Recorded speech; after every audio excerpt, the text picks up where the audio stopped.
बयान दे रहे हैं ईरान के हमले को लेकर। आइए आपको सुनाते हैं। Trained terrorist armies, including Hezbollah, launching terrorist strikes against civilian targets. He fueled bloody civil wars all across the region. He viciously wounded and murdered thousands of U.S. troops, including the planting of roadside bombs that maim and dismember their victims. Soleimani directed the recent attacks on U.S. personnel in Iraq that badly wounded 4 service members and killed 1 American, and he orchestrated the violent assault on the U.S. Embassy in Baghdad. In recent days, he was planning new attacks on American targets, but we stopped him. Soleimani's hands were drenched in both American and Iranian blood. He should have been terminated long ago.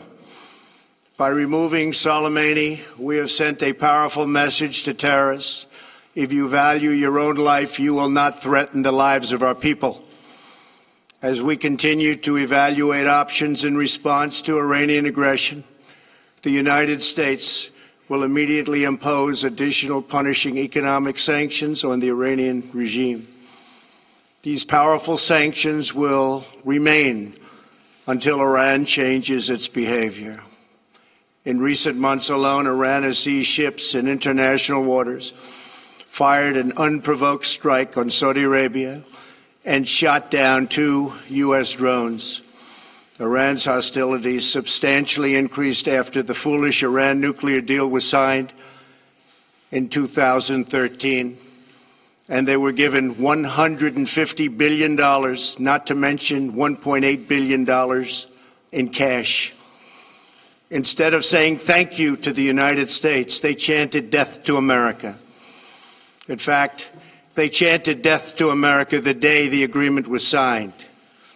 Then Iran went on a terror spree, funded by the money from the deal, and created hell in Yemen, Syria, Lebanon, Afghanistan, and Iraq.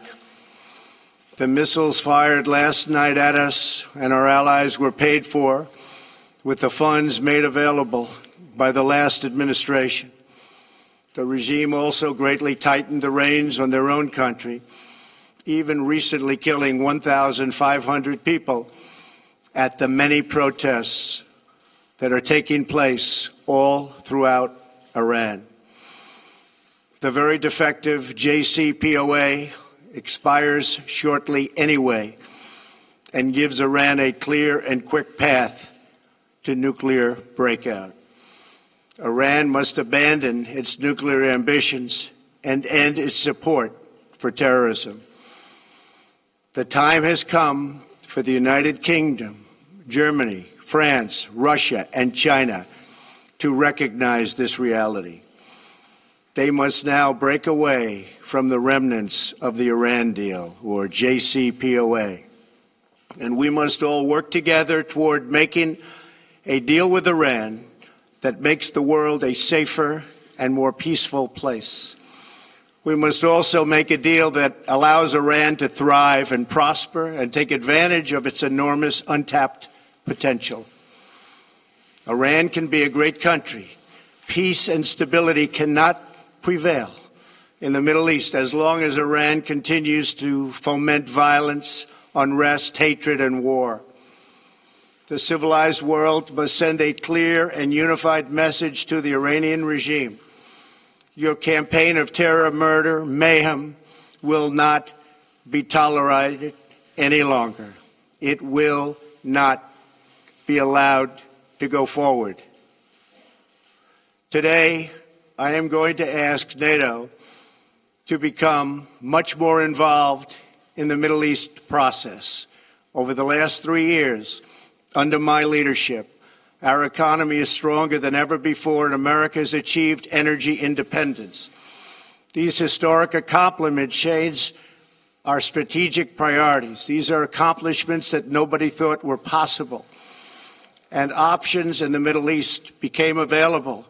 We are now the #1 producer of oil and natural gas anywhere in the world.